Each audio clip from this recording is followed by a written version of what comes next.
제가 하나님 말씀 보겠는데요. 하나님 말씀 마태복음 24장 45절부터 말씀 보겠습니다. 마태복음 24장 45절에서 51절까지 말씀 보겠습니다. 그런즉 자기 주인으로부터 그의 집안 사람들을 넘겨받아 다스리며 제때에 그들에게 양식을 나누어 줄 신실하고 지혜로운 종이 누구냐? 그의 주인이 올 때 그가 그렇게 하고 있는 것을 보면 그 종의 복이 있도다. 진실로 내가 너희에게 이르노니 주인이 그를 자기의 모든 재산을 맡을 치리자로 삼으리라. 그러나 그 악한 종이 마음속으로 이르기를 내 주인이 오는 것을 늦추시는구나 하며 자기 동료 종들을 때리고 술 취한 자들과 함께 먹고 마시기 시작하면 그가 그를 기다리지 않는 날 그가 알지 못하는 시각에 그 종의 주인이 와서 그를 잘라내고 위선자들과 함께 할 그의 몫을 그에게 지정하리니 거기서 슬피 울며 이를 갈미 있으리라. 아멘. 아멘. 좀 전에 우리가 그 예수는 그리스도, 그게 저희가 예전에 막 그 봉사 찬양팀에서 또 봉사 가서 그냥 엄청 부른 찬양 중에 하나예요. 근데 사실은 그때 그렇게 열심히 불렀는데도 그게 지금 와서 돌이켜 보니까 무슨 말인지 몰랐어요. 예수는 그리스도이시다. 예수는 그리스도이므로 우리의 주입니다. 하여튼 막 그냥 이 청이 그냥 완전히 나갈 정도로 그냥 어마어마하게 불렀는데, 이제 그것이 이제 비춰지게 되니까 바로 이런 그 의미의 그 고백이었구나. 그래서 이게 비춰진다라는 게 이게 굉장히 중요하더라고요. 이게 비춰지지 않게 되게 되면 따를 수가 없고 순종하며 갈 수가 없어요. 그래서 왜냐하면 이 그리스도가 주다. 그래서 주가 말씀하시는 것을, 이것을 내가 이제 순종하고 따라야 되는데, 놀라운 사실은 바로 무엇이면 이것이 나의 그 이해로 이해되어져서 따를 수 있는 문제는 아니라는 거예요. 이 믿음의 문제가. 왜냐하면 저희가 지금 계속해서 마태복음 24장 말씀을 보고 있는데, 오늘은 저희가 그 말씀을 보지 아니했는데요. 여러분 37절 말씀 보시게 되면 이렇게 나와 있어요. 37절에 오직 노아의 날들과 같이 사람의 아들이 오는 것도 그리하리라. 홍수 이전 시대에 노아가 방주에 들어간 날까지 그들이 먹고 마시고 장가가고 시집가고 하면서 39절 홍수가 나서 그들을 다 쓸어버릴 때까지 알지 못하였나니 사람의 아들이 오는 것도 그리하리라. 그래서 마지막 때는 어떠한 모습이냐면 노아의 그 시대와 같다라는 거예요. 그리고 노아의 그 시대에 그 노아가 120년간 노아의 방주를 지었음에도 불구하고 사람들이 그것을 깨닫지 못했다라는 거예요. 분명히 눈에는 보여요. 노아가 방주를 짓고 있는 것이 눈에는 보여지고 있지만 이것이 깨달아지지를 않는 겁니다. 여러분 그 이유가 바로 무엇이냐면요, 여러분 지금 노아가 아까 말씀대로 무엇을 짓고 있어요? 방주 짓고 있잖아요. 앞으로 어떻게 된다는 거예요? 비가 와가지고 이제 다 이 모든 세상이 다 잠수된다라는 겁니다. 그래서 배가 있어야 한다라는 거예요.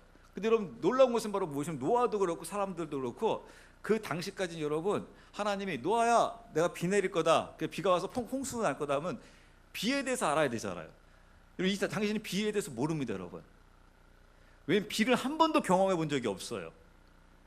이 창세기 여러분 말씀 보시게 되면 하나님께서 이 궁창을 나누어요.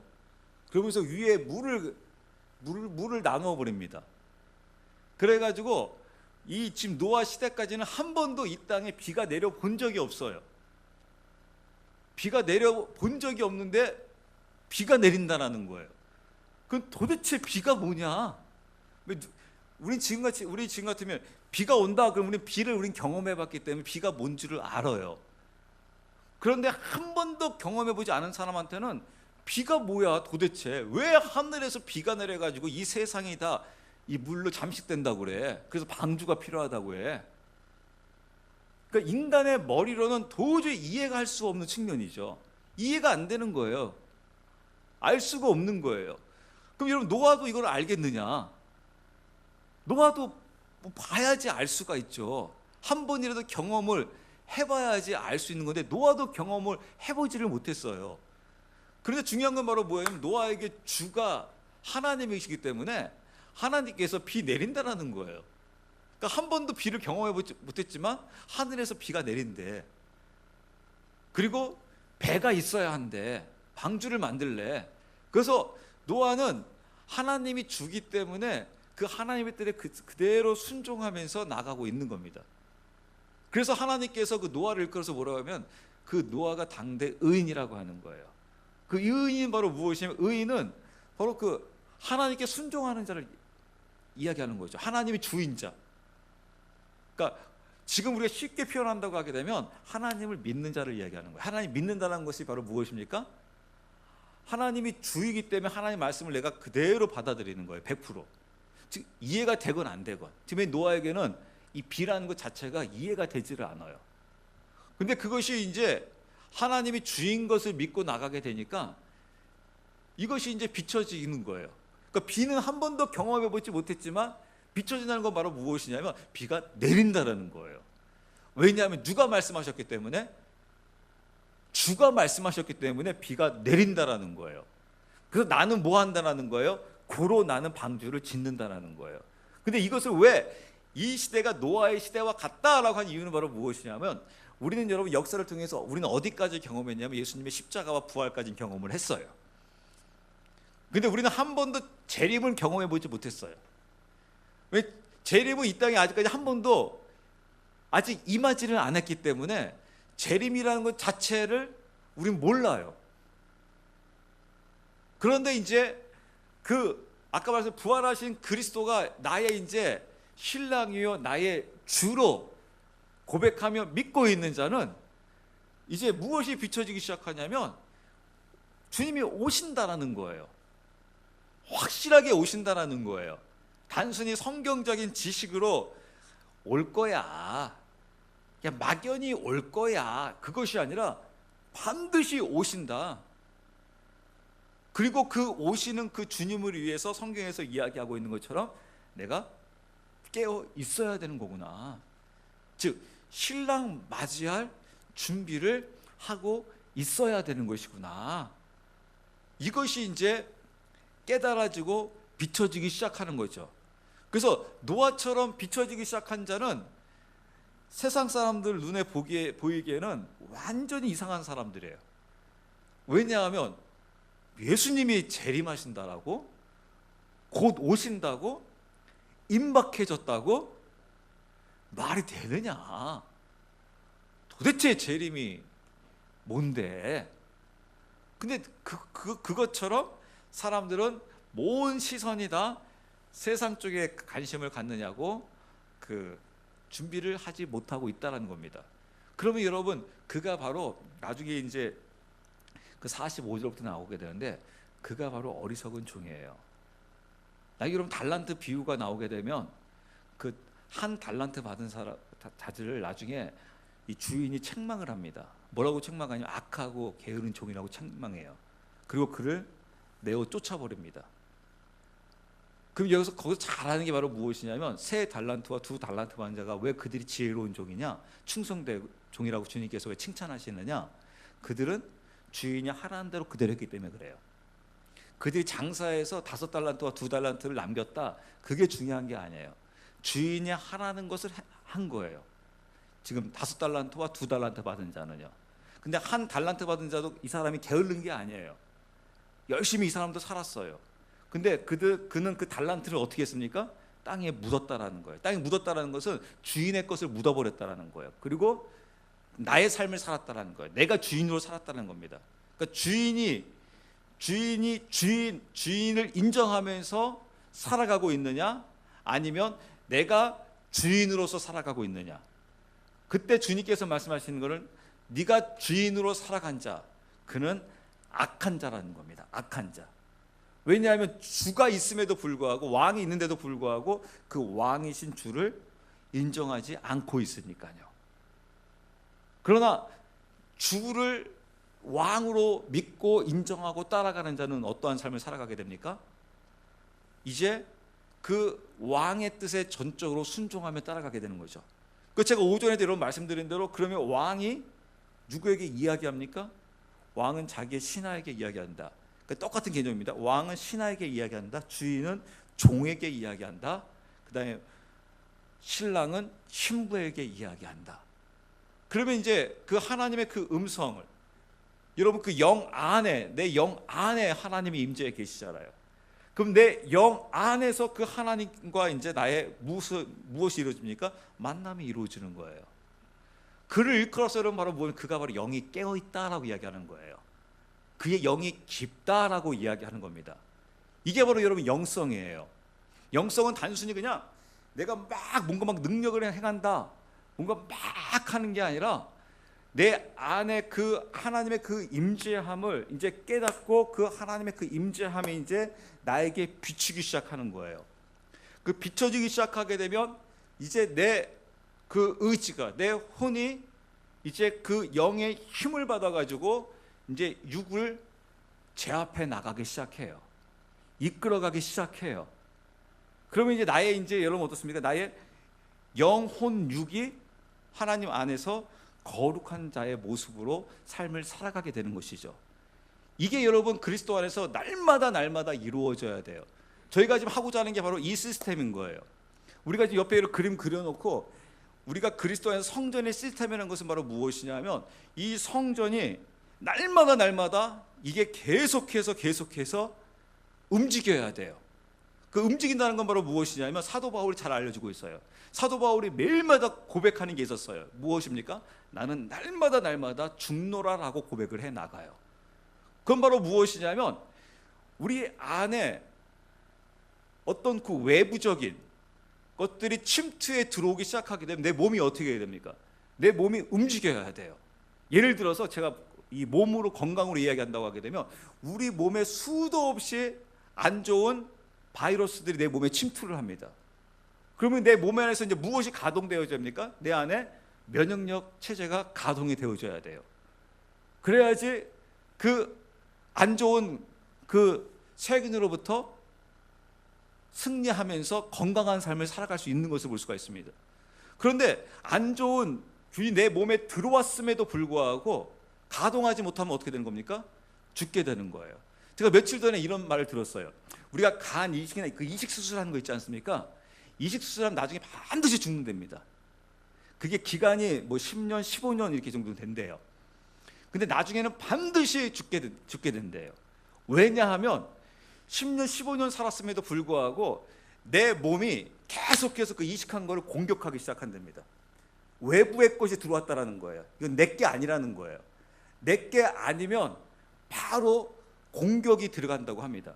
그래서 그것을 이제 약을 토대로 해가지고 이식 수술한 다음에 계속 약을 투입해가지고 그 공격하지 못하도록, 내 몸에서 공격하지 못하도록 그 작업을 계속하지만 이게 이제 영원히 해야 되는데 나중에는 이제 그것을 결국에는 내 몸이 공격해가지고 죽게 된다고 합니다.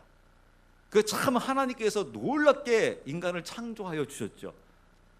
그래서 여러분 그런 병이 있더라고요. 그 당뇨병, 당뇨인가?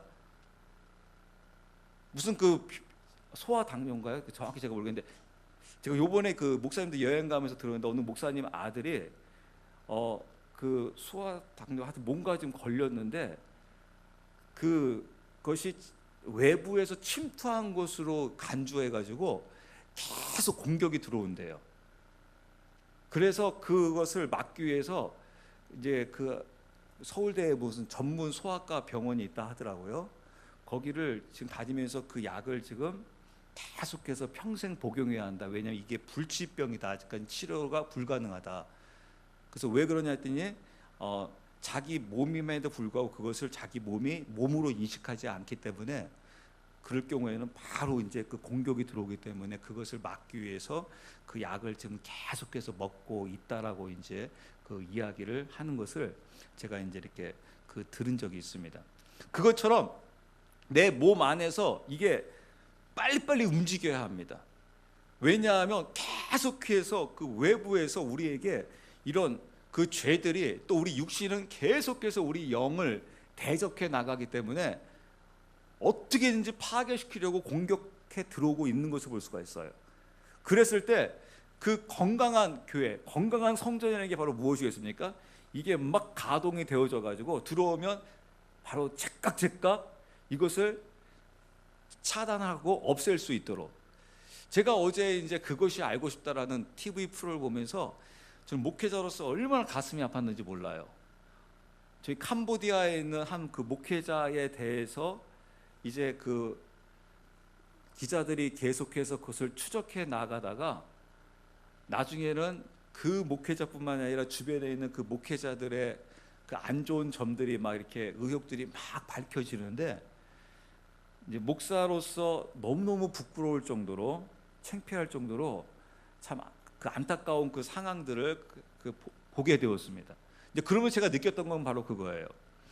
목회자가 됐건 누가 됐건 제가 오전에도 말씀드린 대로 나의 생각과 나의 의지로는 이 육을 이길 수가 없다라는 거예요. 승리할 수 있는 자는 없다라는 겁니다. 세상과 대결해서 넘어질 수밖에 없다라는 거예요. 때로는 그런 유혹 앞에서 넘어질 수밖에 없다라는 거예요. 목회자가 그 직분이 그를 승리한 길로 가게 하지 못합니다. 제가 일반인과 이야기하다가 이런 말을 들었어요. 제가 충격받으면서 이야기했던 게 바로 무엇이냐면, 부부 이야기를 하는데 그것도 일반 그 여자분인데 뭐라고 이야기했냐면 저한테 이렇게 얘기해요.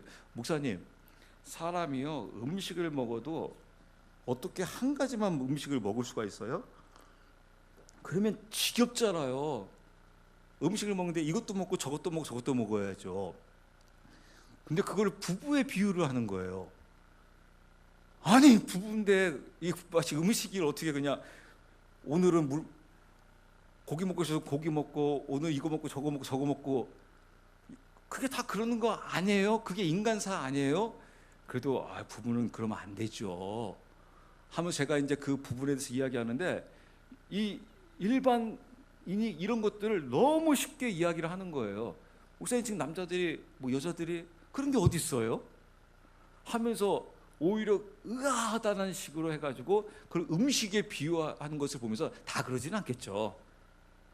그런데 와, 이렇게 너무 쉽게 그렇게 이야기할 수 있을까? 이게 지금 세상의 그 모습이구나. 그러니까 이 세상의 이런 그 모습 속에서 정말 우리 그리스도인들이 그 엄청난 그 유혹 앞에 승리할 수 있는 길이 바로 무엇일까? 그게 바로 아까 바울이 이야기한 대로 우리 성전 시스템이, 왜냐하면 우리 아무리 여러분들 경험할 겁니다. 여러분들이 나이가 드시고 여러분들이 신앙생활 하더라도 우리 기본적인 그런 그 욕구들이 이게 딱 사라지면 참 좋겠는데 절대 안 사라져요. 사라질 수가 없습니다.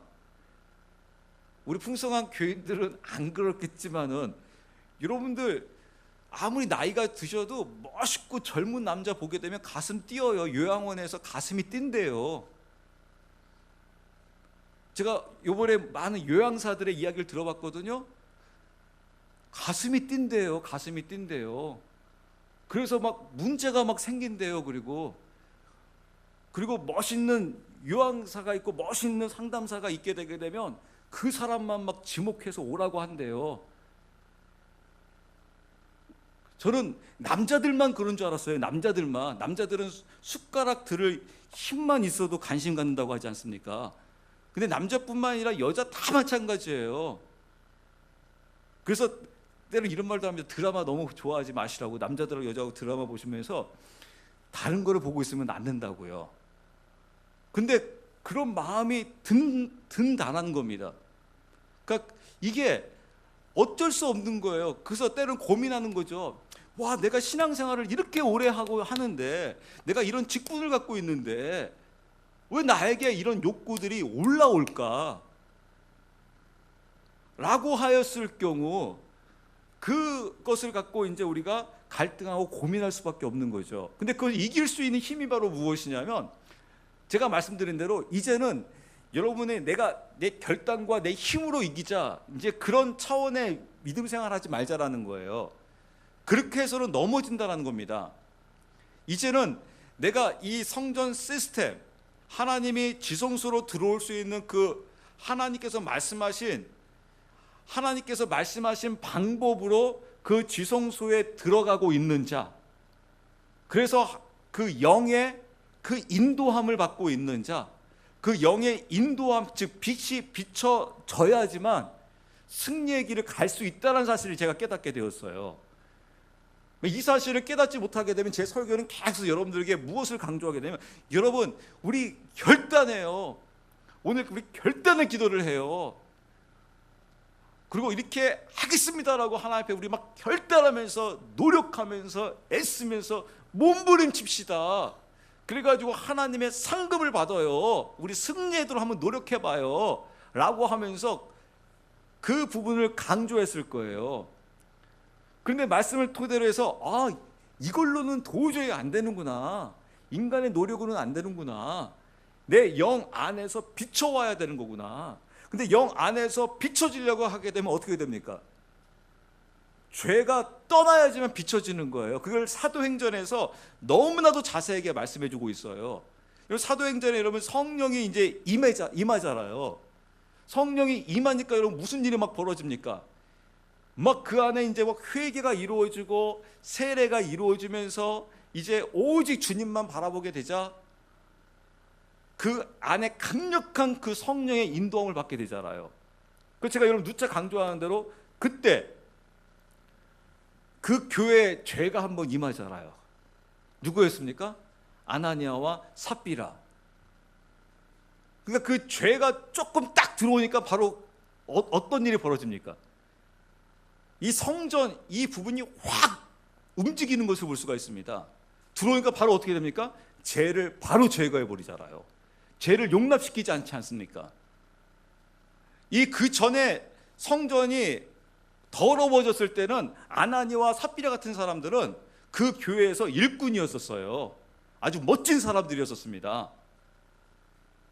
제가 이제 한번 외부 믿지 않는 사람들과 이야기하다가 이런 이야기를 했어요. 이것을 당연하다고 하더라고요. 이렇게 세상을 잘 살아간대요. 제가 물어볼게요. 목사님, 세상 살아가는 요령이요, 사람을 많이 알아야 돼요. 그러기 위해서는 저 사람이 마음에 들지 않는다고 해가지고 그 사람 앞에 인상을 쓰거나 그런 것이 아니라 내 속에서는 저 사람을 그냥 미워하고 막 죽이고 싶어도 그냥 그 앞에서 탁 웃을 수 있는 사람. 그리고 전혀 내 마음에 포용하고 있지 않은데 마치 포용하고 있는 것처럼. 그러면서 색깔을 잘 바꿔가야 한대요. 이쪽 가서는 이쪽의 색깔을 낼 수 있어야 되고 저쪽 가서는 저쪽의 색깔을 낼 수 있어야 되고. 이런 맞아요? 틀려요? 이게 세상 살아가는 요령이래요. 그래야지 그 사람이 성공한대요. 어떻게 보게 되면 당연한 것이죠. 그러나 하나님 말씀하셔서 그렇게 살아가게 되면 결국에는 망한다는 거예요. 겉과 안이 동일할 수 있어야 되는 거예요. 그런데 그것을 저도 과거에는 불가능하다고 봤어요. 그런데 이것이 충분히 가능하다라는 거예요. 어디 안에서요? 믿음 안에서 충분히 가능하다라는 거예요. 그래서 아까 말씀드린 대로 그 아나니아와 삽비라 그 성령이 임하시는 그 교회의 모습을 보게 되게 되면, 과거에는 아나니아와 삽비라 같은 사람들이 일꾼이요, 아주 멋있는 사람이요, 얼마든지 그 안에 함께해도 아무 문제가 없었는데, 이제 성령이 강력하게 임재하기 시작하니까 죄가 조금만 딱 들어오니까 무슨 일이 벌어집니까? 그 죄를 바로 없애버리잖아요. 바로. 그게 바로 무엇입니까? 그게 지금 그 살아있는 교회의 모습이잖아요. 즉 살아있는 성전의 모습인 것이죠. 그것을 지금 성경에서 이야기해주고 있는 겁니다. 너희가 마지막 때 그 사도행전 말씀을 보면서 교회의 모습이, 그리스도인의 모습이 바로 이 모습으로 하고 있어야지 승리할 수 있다는 거예요. 이제 그것을 제가 왜 서두를 들었냐면 45절 말씀을 이야기하기 위해서입니다. 45절에 이렇게 나와 있습니다. 한번 볼게요. 그런즉 자기 주인으로부터 그의 집안 사람들을 넘겨받아 다스리며 제때 그들에게 양식을 나누어 줄 신실하고 지혜로운 종이 누구냐? 네, 지혜로운 종이 누구냐라고 이야기해요. 지혜로운 종에 대해서 나옵니다. 그다음 그의 주인이 올 때 그가 그렇게 하고 있는 것을 보면 그 종이 복이 있도다. 진실로 내가 너희에게 이르노니 주인이 그를 자기의 모든 재산을 맡을 치리자로 삼으리라. 그러나 그 악한 종이 마음속으로 이르기를 내 주인이 오는 것을 늦추시구나 하며 자기 동료 종들을 때리고 술 취한 자들과 함께 먹고 마시기 시작하면 그가 그를 기다리지 않는 날 그가 알지 못하는 시각에 그 종의 주인이 와서 그를 잘라내고 위선자들과 함께할 그의 몫을 그에게 지정하리니 거기서 슬피 울며 이를 갈미 있으리라. 네, 45절에 지혜로운 종이 나오고요. 그 다음에 48절에 악한 종이 나옵니다. 이 지혜로운 종은 주님께서 뭐라고 말씀하시냐면 47절에 진실로 내가 너에게 이르노니 주인이 그를 자기 모든 재산을 맡을 치리자로 삼겠다라고 합니다. 누구를 통해서요? 바로 지혜로운 종을 통해서요. 그러나 악한 종에게는 주님께서 이렇게 말씀하십니다. 51절에 그를 잘라내겠다고 합니다. 악한 자는. 왜냐하면 그는 지금 어떻게 했냐면 주인이 오는 것을 뭐라고 이야기하냐면 늦추시는구나. 그러면서 자기 동료들의 종을 때리고 술 취한 자들과 함께 먹고 마시고 시작하면서, 즉 세상을 쫓아가고 있는 것을 볼 수가 있습니다. 즉 육을 쫓아가고 있다는 것이죠. 이제 그랬을 때 그를 주님께서 뭐라고 말씀하시냐면 그를 잘라내고 위선자들과 함께할 그의 몫을 그에게 지정하리니 거기서 슬피 울며 이를 갈미 있으리라라고 하면서 이 악한 종, 그러니까 여러분 여기서 잘 아셔야 되는 게 바로 무엇이냐면 마태복음 24장은요 지금 종이 두 종류의 종이 있다라는 거예요. 무슨 종이요? 지혜로운 종, 악한 종이요. 근데 여러분 이거 잘 아셔야 됩니다. 세상은 악한 종이 아니에요. 세상은 이미 악한 종이라고 하나님 쳐주지도 않습니다. 지금 뭐예요? 종을 가지고 이야기하는 거예요. 내 집안에 있는 종들 중에서 지혜로운 종이 있고 악한 종이 있다라는 거예요. 세상을 이끌어서 우리 예전에는 내 집안에 있는 종은 지혜로운 종, 집 바깥에 있는 종은 나쁜 종이 아니라 세상은 아예 주님께서 종 취급도 안 해줘 버려요. 그렇지, 내 집 안에 있는 종들 중에 지혜로운 종과 악한 종이 있다라는 거예요. 이걸 다른 말로 하게 되면 내 집안 안에서 넓은 문을 지나 넓은 길로 가고 있는 종이 있고 좁은 문을 지나 좁은 길로 가고 있는 종이 있다라는 거예요. 즉 내 집 안에 있는 종을 지금 이야기하고 있는 것을 볼 수가 있습니다. 그래서 여기서 이 지혜로운 종, 이 지혜로운 종이 누구냐? 이것을 제가 여러분들에게 이 종의 개념을 위해서 이 마지막 때 정말 주님께서 기뻐하는 종이 누구냐? 그것을 보았을 때 이 계시록 11장에 여러분 한번 말씀 가보도록 하겠습니다. 계시록 11장 말씀 보시게 되게 되면 누가 나오냐면 두 증인이 나와요. 계시록 11장, 이 두 증인이 이 시대에 이제 주님께서 정말 원하시는 이 종들의 그 모습을 계시록 11장에서 이야기하는데 한번 11장 1절부터 한번 말씀 볼게요. 또 내가 막대기 같은 갈대를 받음에 그 천사가 서서 이르기를 일어나 하나님의 성전과 제단과 그 안에 경배하는 자들을 측량하되. 네, 여기서 이제 그 성전과 제단 그 안에 있는 경배자들을 이 측량하고 있는 것을 볼 수가 있습니다. 그래서 2절 말씀 보시게 되면 제가 읽을게요. 성전 밖에 있는 뜰은 내버려 두라. 그러니까 성전 안만 측정하게 하시고 성전 바깥은 측정하지 말라라는 거예요. 그 이유가 바로 무엇이냐면 그것을 이방인들에게 주셨은즉 그들이 그 거룩한 도시를 42달 동안 밟고 짓밟으리라. 그러니까 이방인에게 하나님께 잠시 내어준다라는 거예요. 내어줌으로 인해 가지고 그 성전 밖이 완전히 그냥 그 짓밟힘을 당할 것이다. 이것을 언제로 하냐면 42달, 이거를 연으로 이야기하면 3년 반을 이야기하는 것이죠. 그때 이제 이방인이 완전히 짓밟아 버린다라는 거예요. 그러면서 3절 말씀 보겠습니다. 3절 말씀 보시게 되면 내가 나의 두 증인에게, 그러니까 주님께서 자신의 두 증인에게, 두 증인이 나옵니다. 제가 이제 여러분 지혜로운 종 이야기하면서 여러분들 이 두 증인에 대한 여러분 사모함과 이런 기도가 나오면 참 좋겠다는 생각을 가지고 여러분들에게 말씀을 드립니다. 그래서 두 증인이 나오는데 두 증인에게 권능을 주리니 그들이 굵은 베옷을 입고, 그러니까 무슨 옷을 입었다고 되어 있어요? 굵은 베옷. 이걸 제가 구분해 드릴게요. 이것을 저희가 이제 킴제스 흠정역과 이제 여러분 개역 개정파 성경을 보게 되면 이게 구분이 안 가는데 제가 이제 이걸 같이 보면서 드디어 구분이 갔어요. 이게 바로 무엇이냐면 이 계시록 말씀을 보시게 되게 되면 보통 이제 하나님 앞에 경배하고 하나님 앞에 찬양하며 나가는 그 보좌에 나간 자들의 모습을 보게 돼요. 근데 그들이 이제 무슨 옷을 입고 있냐면 그들은 이 아마포 옷을 입고 있다고 되어 있어요. 근데 이제 개역 개정에서는 그것을 이제 세마포 옷으로 이야기하거든요. 근데 여러분들이 목사님 세마포와 아마포가 그게 그거 아닙니까 하는데 그게 완전히 달라요. 바로 무엇이냐면 이 하나님의 보좌 앞으로 나아갈 때 아마포 옷을 입어요. 그러니까 이건 무슨 말이냐면 이 아마포 옷은 무엇을 의미하냐면 나중에 여러분 신부들이 이제 그 주님이 오시게 되게 되면 부활체가 돼가지고 혼인잔치가 이루어지잖아요. 그 혼인잔치에 입는 옷이 바로 아마포 옷이에요. 이것을 주님께서 거룩한 옷이라고 해요. 그 다음에 근데 이 두 증인들은 지금 아마포 옷을 입고 있는 게 아니에요. 두 증인들은 지금 무엇을 입고 있어요? 배옷을 입고 있다고 합니다. 이 배옷은 언제 입는 거냐면 배옷은 장례식 때 입는 거예요. 즉 이 배옷이 바로 세마포 옷이에요. 그러니까 이 재료가 달라요. 아마포는 이 아마라는 재료고요. 그래서 아마로서 뭐냐면 여러분들 보시게 되면 그 노인분들 보게 되면 여름에 시원하라고 아주 좀 보들보들한 거 하얀 거 만드는 거 있죠. 예, 그 하얀 거. 하여튼 그것을 이제 아마포라고 하고 이제 아이들의 옷을 입힐 때도 그 아마 좀 부드러운 실로 하고요.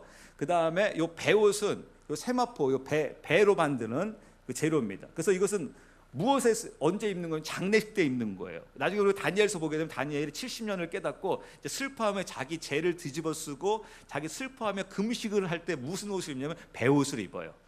근데 지금 두 증인이 무슨 옷을 입고 있어요? 배옷을 입고 있다라는 거예요. 아직 혼인잔치가 아니라는 거예요. 그래서 지금 이들이 배옷을 입고 무엇을 하냐면 1260일 동안 대언을 하리라. 이 두 증인이 무엇을 한다고요? 1200일 동안 대언을 한다는 거예요. 하나님께서 이들에게 권능을 주셔가지고요. 그래서 여러분들이 위에 보시게 되면 위에는 어떤 악한 자가 이방인이 몇 달 동안 짓밟을 거라고 되어 있습니까? 여기서 42달 동안, 그리고 두 증인은 며칠 동안 이 증인의 증언의 대언자의 사명을 감당한다고요? 1260일. 그러니까 날짜로는 요 42개월이 1260일이에요. 그 연으로 하면 3년 반이에요. 근데 사실은 같은 때가 아니에요.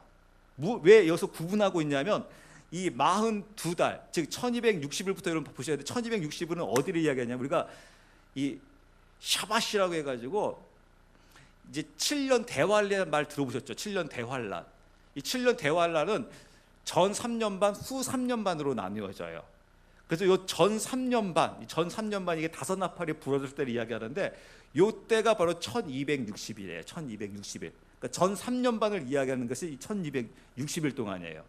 그다음에 요 후 3년 반, 요 후 3년 반 이야기하는 게 바로 이 42달을 이야기하는 거예요. 그러니까 지금 이 두 증인이 언제 활동하는 거예요? 이 증인이 요 전 3년 반 동안 이 하나님의 대언을 말씀을 가지고 한다는 겁니다. 근데 제가 왜 이 부분을 이제 수요일 날도 여러분 말씀드렸는데 이 부흥의 때가 여러분 크게 두 번이 있어요. 언제가 있냐면 나팔이 불어지기 전에, 우리가 이제 다음 주에 추수감사주의라고 하는데 이거 성경에서 하비스트, 이 추수에 대해서 굉장히 중요한 말을 합니다. 그래서 주님께서 너희가 무엇을 위해서 기도하라고 하냐면 주님 추수할 때가 됐으니 일꾼을 보내소서라고 기도합니다. 근데 여러분 이건 바로 무엇이, 과거에는요 그냥 주님 그냥 일꾼 보내주세요 막 이렇게 기도한 게 아니라 이 의미가 바로 무엇이냐면 이제 추수 때가 됐다라는 거예요. 그러니까 이 추수 때를 이제 드디어 이제 그 종들이 깨닫기 시작한다라는 거예요. 다시 말해서 신부들이 깨닫기 시작한다라는 거예요. 그러니까 추수 때가 되니까 이제 무엇이 필요해요? 추수할 일꾼이 필요하잖아요. 그래서 그것을 위해서 기도하라는 거예요. 그러니까 그 정말 진정으로 추수할 일꾼을 주소서라고 기도할 수 있는 거는 누가 할 수 있는 거냐면 이제 드디어 이 마지막 때를 알게 되는 거, 깨닫게 되는 겁니다. 그 종들이 이제 그걸 놓고 이제 기도하기 시작하는 겁니다. 그래서 나팔이 부러지기 이전에 추수가 한번 이루어져요. 그게 바로 무엇이냐면 하나님의 군대와 요 사단의 군대가 이제 한판 전쟁을 벌이기 위해서 하나님께서 이제 추수를 한번, 대추수를 한번 하세요. 그게 지금의 때예요. 하나님이 이제 한번 이 추수를 하신다. 하나님의 전선을 세우고 있고 사단도 전선을 세우고 있다. 그러므로 우리 풍성한교회와 이 민족은 어디 전선에 껴야겠습니까? 하나님의 전선에 끼는 이 추수에 여기에 들어가야 되는 것이죠. 이게 한 번에 이 추수가 있고 오늘 11장에 나오는 이거는 이제 이 두 증인의 때는 대추수 때예요. 대추수 때. 즉 다섯 나팔이 부러지는 대추수 때예요. 그때는 이제 어마어마한 추수가 이루어져요. 여기에 이 두 증인이 이제 이 추수하는 엄청난 사명을 받습니다. 며칠간요? 1260일간. 그럼 이 두 증인이 누구냐? 두 증인이 누구냐? 4절에 나와 있는 4절 말씀 보시기 바랍니다. 이들은 땅에 하나님 앞에 서 있는 두 올리브 나무요 두 등잔대니라. 네, 이들은 두 올리브 나무요 두 등잔대라고 되어 있어요. 그러니까 이 올리브 나무라는 게 무슨 나무냐? 감람나무를 이야기합니다. 그러니까 두 감람나무요 두 등잔대라고 되어 있어요. 제가 오늘은 시간이 안 되니까 여러분들에게 참고로 말씀드릴게요. 여러분들이 나중에 시간 되시게 되게 되면 구약 성경 스가랴서 말씀을 보세요. 스가랴 4장을 보시게 되게 되면 거기에 이 메노라 등대가 나와요. 가운데 메노라 등대가 있어요. 이 메노라 옆에 보시게 되면 등대의 특징은 바로 무엇이냐면 가운데 대가 있습니다. 저 보세요. 가운데 대가 있고 이 가운데 대를 중심으로 해가지고 세 개의 대가 있어요. 또 양쪽으로 또 세 개의 대가 있습니다. 그러니까 결국에는 하나의 대에 다 모든 것이 연결되고 있는 겁니다. 이것을 나중에 출애굽기 말씀을 보시게 되면 이 금등대를 만들 때 금을 한 덩어리를 이 녹여가지고 만드는 게 아니라 쳐가지고 만들게 해요. 그래서 이제 이 등대가 있고요. 요 등대, 제가 스가랴에서 말씀을 드린 겁니다. 등대 오른쪽 왼쪽에 무엇이 있냐면 이 올리브 감람나무가 두 그루가 있게 돼요. 그래서 이 등대에서 이 감람나무에게 이 기름을 줘요. 그러니까 이 두 올리브 나무는 어디서 힘을 찾냐면 요 등대에서 힘을 찾습니다. 등대에서 나오는 힘으로, 이 등대에서 나오는 기름으로 이 올리브 나무로 이루어져요. 그래서 그 스가랴 4장 마지막 절에 너무 궁금하니까 이게 누굽니까? 하니까 바로 이들은 두 증인이다라고 나와요. 그러니까 이 두 올리브 나무, 두 감람나무가 두 증인이라는 거예요. 이것을 이제 신약으로 가보게 되면 이제 로마서 11장과 여러분들이 에베소 2장 말씀을 보시게 되게 되면 로마서에서 감람나무에 대해서 이야기를 해줘요. 그래서 감람나무, 두 감람나무가 나오는데 참 감람나무, 즉 참 올리브 나무가 나와요. 참 올리브 나무가 누구냐? 바로 이스라엘이다라고 나와요. 그 다음에 참 돌 감람나무, 즉 돌 올리브 나무가 누구냐? 바로 열방 이방인이다. 그런데 이제 하나님께서 하신 작업이 바로 무엇이냐면 이 돌 감람나무를 참 감람나무 만들겠다라는 거예요. 그래서 제가 여러분들 한번 이렇게 물어본 적이 있었어요. 여러분, 이 돌 감람나무를 참 감람나무 만들려면 어떻게 해야 됩니까? 하니까 어떻게 해야 돼요? 돌 감람나무에서 떼가지고 참 감람나무에 접붙여야 되는 거예요. 그걸 로마서 11장에 이야기를 해요. 바로 열방을 참 감람나무 만들기 위해서 바로 돌 감람나무에서 우리를 떼가지고 참 감람나무에 접붙였다라는 거예요. 그 사건이 바로 무엇이냐면 예수님의 십자가와 부활 사건이라는 거예요. 그래서 그것을 이제 에베소서에서 이야기를 해줘요. 에베소는 교회가 어떻게 만들어지는 거냐에서 이야기하거든요. 그래서 에베소서에서 교회가 어떻게 이루어지냐면 바로 이 참 감람나무와 돌 감람나무, 즉 이들에게 장벽이 있었다. 참 감람나무는 과거에 야 이방인들이 무슨 하나님의 선택받은 자냐? 라고 하면서 이방인을 업신여겼다. 그리고 이방인들은 야 이스라엘 너희들은 망했어 하면서 서로가 이 장벽을 예수님이 십자가의 사건으로 해가지고 이걸 다 허물어 버렸다라는 거예요. 그 허물어 버리고 이방인 너희들이 이제는 외인이요 무할례자였는데 이제는 참 감람나무에 딱 접붙여져 가지고 이제 너희도 성도라고 하는 이제 너희도 할례자이다. 그래서 너희가 이제 하나 되어졌다. 이것을 바로 영어로 뭐라고 합니까? 이것을 영어로 one new man, 새로운 한 인간이 됐다라는 거예요. 그래서 그 새로운 그 한 인간이 누구냐? 바로 one new man이다. 이 one new man이 바로 누구냐? 바로 신부라는 거예요. 그래서 이게 굉장히 중요합니다. 그래서 신부가 이렇게 해서 신부가 생겨나는 겁니다. 내가 그냥 신부하는 것이 아니라 참 감람나무에 내가 예수 그리스도의 십자가로 말미암아 접붙여진 자를 이야기하는 거예요. 그러니까 이스라엘이 무조건 참 감람나무로 해서 끝난 문제도 아니에요. 이스라엘도 무엇을 인정해야 하냐면 하나님께서 십자가를 토대로 해가지고 저 이스라엘을 우리와 동일하게 하셨다. 동일하게 하나님 민족 세워주셨다. 그리고 우리 열방은 저 이스라엘을 하나님께서 버리신 것이 아니라 여전히 참 감람나무로 하나님께서 사용하고 계신다. 그것을 깨달은 자들, 십자가를 통해서 깨달은 자들을 주님께서 뭐라고 말씀하시냐면 그들을 one new man이라고 이야기를 해요. 그게 이제 신부가 되는 거죠. 그럼 여러분 이 신부들은 이제 누구를 기다려요? 그래서 신부가 여러분 아직까지 우리 예수님하고 혼인잔치 한 건 아닙니다. 무엇이 이루어졌냐면 정혼만 이루어졌어요. 다른 말로 우리나라 말로 쉽게 이야기하게 되면 약혼이 이루어진 거예요. 아직 정혼한 사이가 아니에요. 이것을 나중에 여러분 마리아와 요셉 사건을 통해서 알 수가 있어요. 마리아와 요셉이 정혼을 했어요. 근데 덜커덕 마리아가 어떻게 했습니까? 성령으로 잉태했어요. 그러니까 요셉이 이제 쫙 멀리 하려고 했는데 성령이 나타나가지고 요셉아 네 마리아는 성령으로 잉태하느니라 하면서 나중에 이제 결혼이 이루어지는 것을 볼 수가 있습니다. 그것처럼 근데 신부가 누구를 기다려요? 신부가 신랑을 기다려요. 그래서 드디어 이제 신랑이 오시게 되면 무슨 일이 벌어집니까? 혼인잔치가 이루어져요. 그럼 여러분 이제 혼인잔치를 통해서 신랑과 신부가 이제 어떻게 되는 거예요? 하나 되잖아요. 하나 되면 이제 여러분 무엇이 나옵니까? 생명이 나오잖아요. 그 생명이 바로 무엇이냐면 이걸 다른 말로 하면 천년 왕국이라고 하고요. 이 생명이 바로 교회예요. 교회. 그러니까 교회의 완성이 이루어지는 거예요.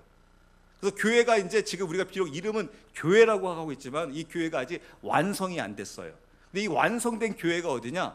바로 이것이 천년 왕국이에요. 즉 메시아 왕국이라는 겁니다. 즉 그래서 나중에 계시록 말씀 보게 되면 이런 말이 계속 나와요. 오늘 제가 시간이 없어서 아까 다니엘서 말씀 못 봤는데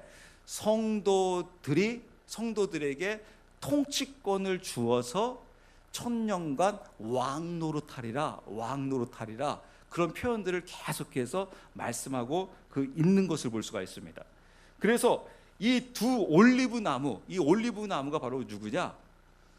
신부로 깨어난 자를 이야기하는 거예요. 이스라엘에서 신부로 깨어난 이스라엘, 근데 열방에서 신부로 깨어난 자들, 이들 중에서 이 두 증인이 누구냐면 바로 이들을 이끌 수 있는, 즉 신부를 이끌 수 있는 리더예요.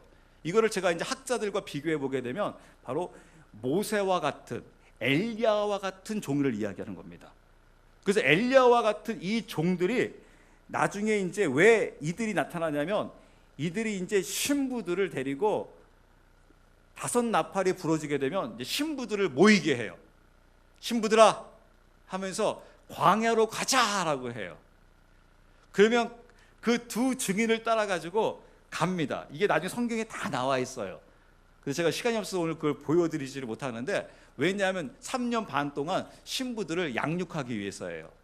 그 이유 또 양육을 왜 하느냐? 앞으로 후 3년 반이라는 게 기다리고 있어요.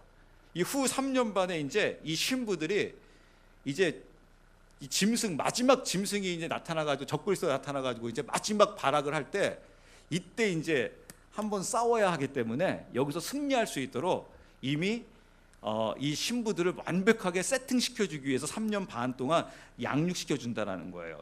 그걸 토대로 제가 말씀 조금만 더 볼게요. 5절 볼게요. 5절 11장 5절 만일 어떤 사람이 그들을 해하고자 하면 그들의 입에서 불이 나와 그들의 원수들을 삼킬 것이요 또 어떤 사람이 그들을 해하고자 하면 그가 반드시 이런 식으로 죽임을 당하리라. 네, 여기서 이제 이 두 증인의 입에서 불이 나온대요. 불. 여러분 한번 불어보세요. 이게 불이, 그러니까 이걸 두 가지로 해석할 수 있어요. 문자적으로 할 때는 진짜 불이 나온다. 이 문자적으로 진짜 불이 나온다. 이걸 제가 이제 이 문자적으로 보지 않고 이제 때로는 이 불 입에서 나오는 걸 날카로운 칼이 막 그걸 이야기할 때 이제 말씀으로 표현도 해요. 말씀으로.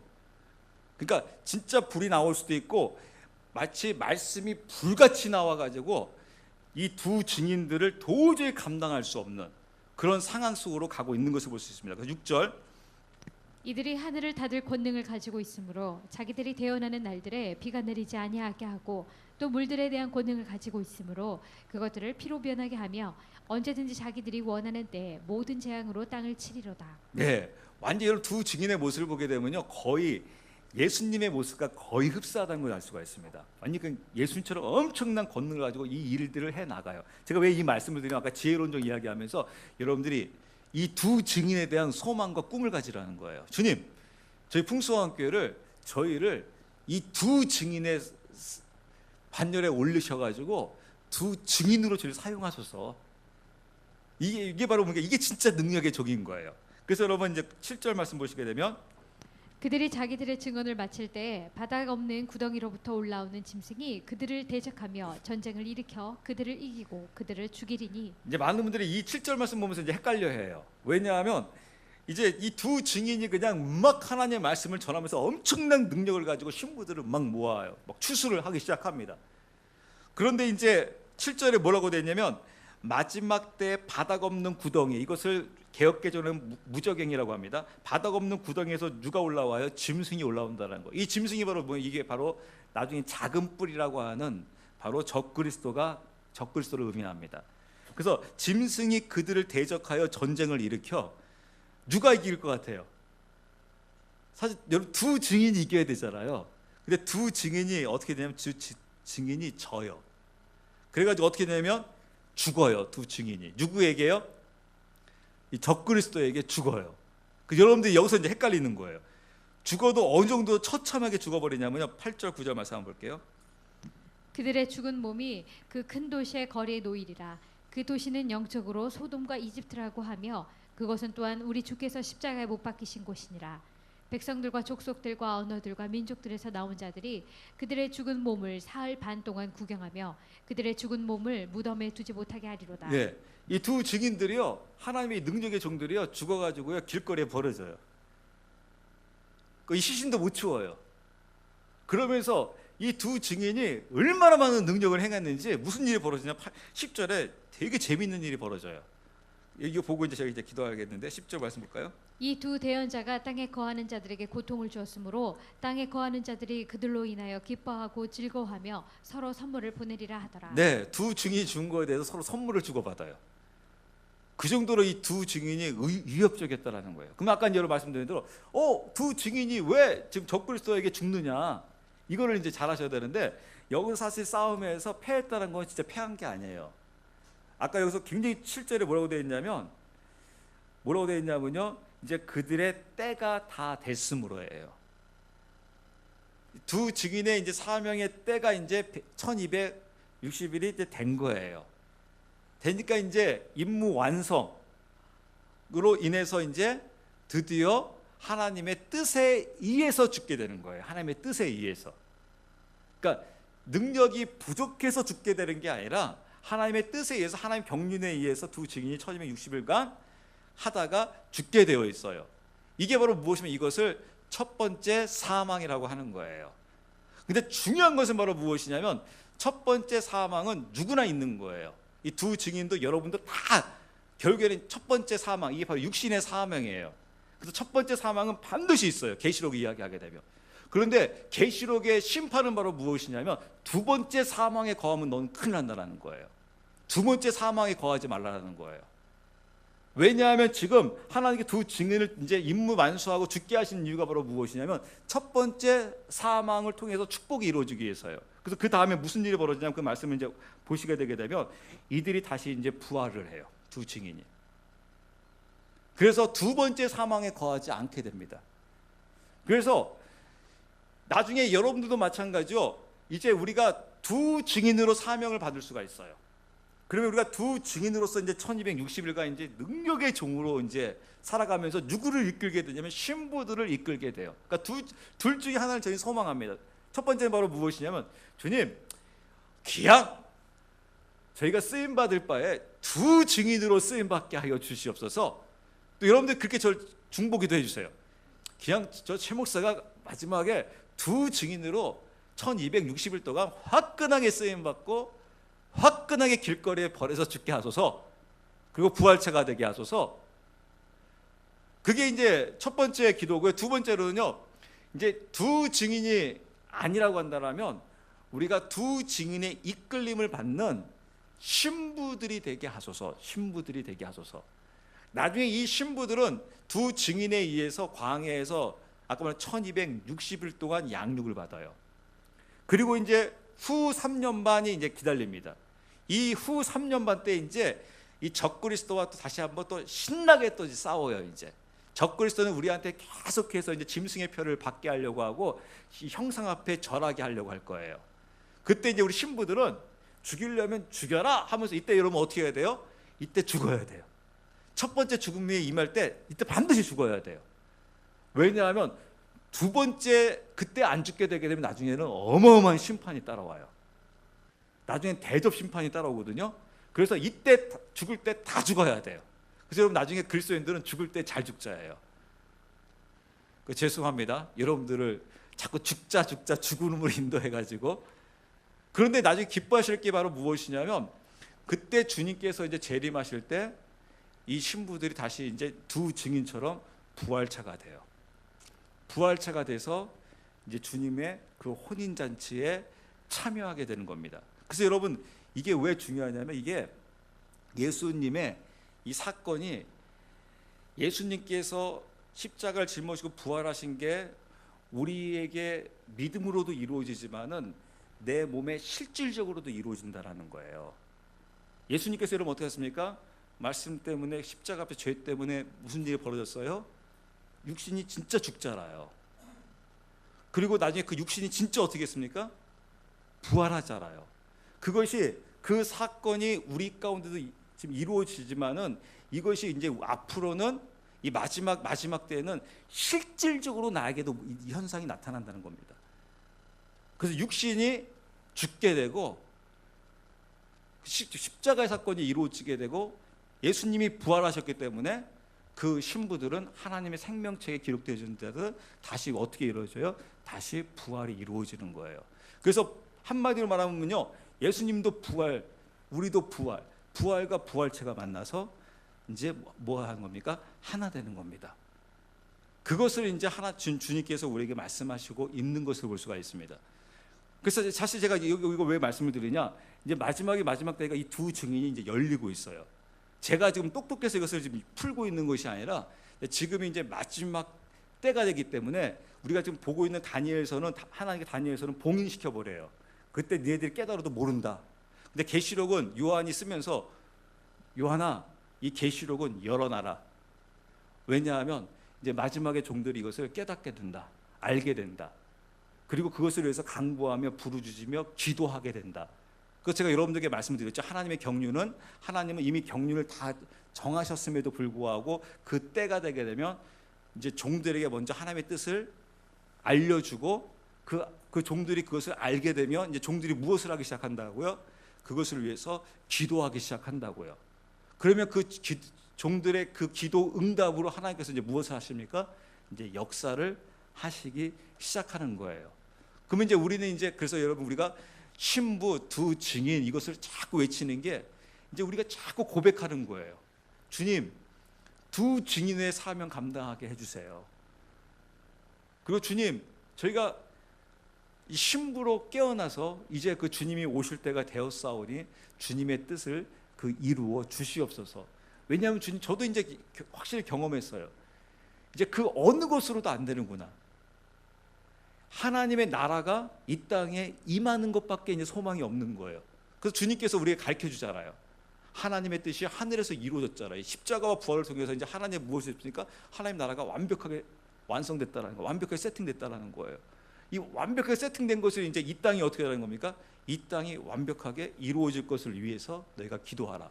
왜냐하면 하나님의 왕국이 임해야지만 여러분 바로 무엇입니까? 그것밖에 소망이 없는 거예요. 그래서 그 나라가 이루어질 것을 이것을 위해서 너희가 간구하며 부르짖으며 기도하라.